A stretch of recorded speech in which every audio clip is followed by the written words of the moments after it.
Aligner providers and dental colleagues, thank you for tuning in today. I've had a lot of people DM me really intrigued over the next 2 or 3 weeks what we're going to be talking about.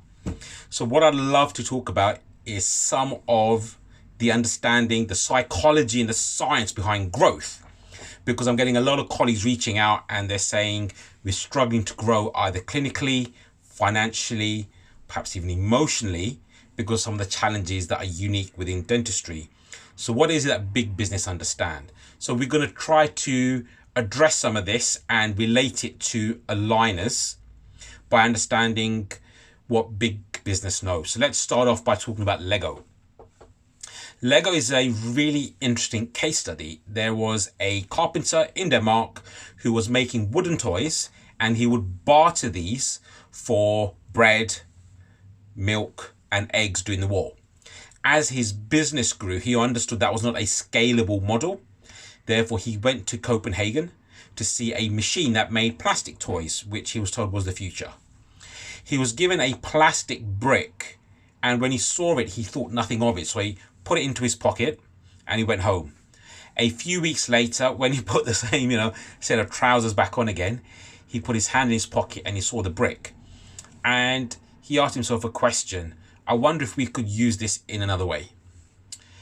How this relates to aligner providers is I'm always getting asked by fellow colleagues, what is this new magic pill, this new magic solution that will allow me to do an extra $250,000? What the Lego story tells us is that there's very rarely new innovations or ideas. It's just taking things that already exist, but using them differently. So the guy from Lego thought, what if this sample, this plastic brick actually is the toy? And therefore, that's how Lego started. There was nothing new, nothing innovative, nothing cutting edge about it. It was taking something that already exists, but looking at it slightly differently. What aligner providers find is that when they look at aligner therapy with a different paradigm, from a needs-based patient, from a wants-based patient, from a consumer point, they find that what already exists in the market opens up new opportunities. The point or the moment that changed Lego's fortunes was a trip that the inventor's son had coming from England back to Denmark. And he was speaking to a wholesaler of toys.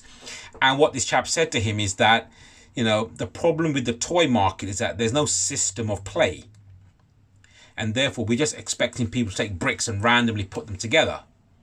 And this whole idea of putting things into a system is when all of a sudden Lego now started developing systems. So now if like me, you have children who love Lego, you're going to have Ninjago, Chima, Batman, DC, Pirates of the Caribbean, whatever. But they've put Lego into a system of play.